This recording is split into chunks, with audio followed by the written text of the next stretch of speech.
Ang mais para gumanda ang punaw.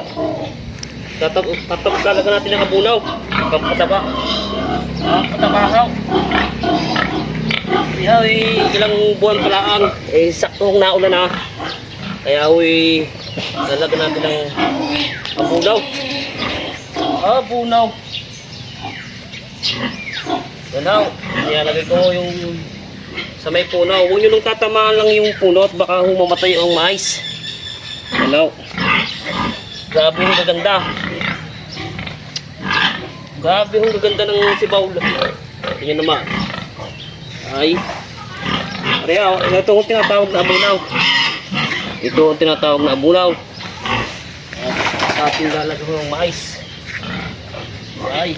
Grabe yung. Grabe yung gaganda ng mais. Isara din eh. Ano?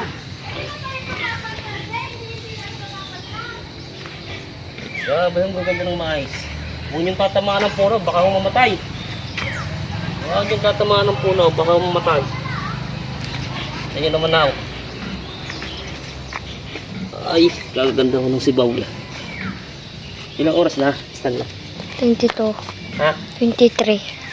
Grabe ako. Ayun naman. Dito tayo. Tudling. Tudling natin lalagyan.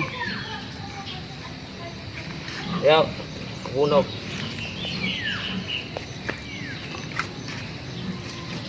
Maganda si Bulay. Ayos naman. Maganda si Baul. Ayan ang abuno ko rin. Pag tuloy-tuloy ang ulan, maganda hong ibubunga na rin. Maganda ibubunga. Maganda hong ibubunga na rin. Nakakangalay dahil pala yung magtungo ng magtungaw. Yun naman haw.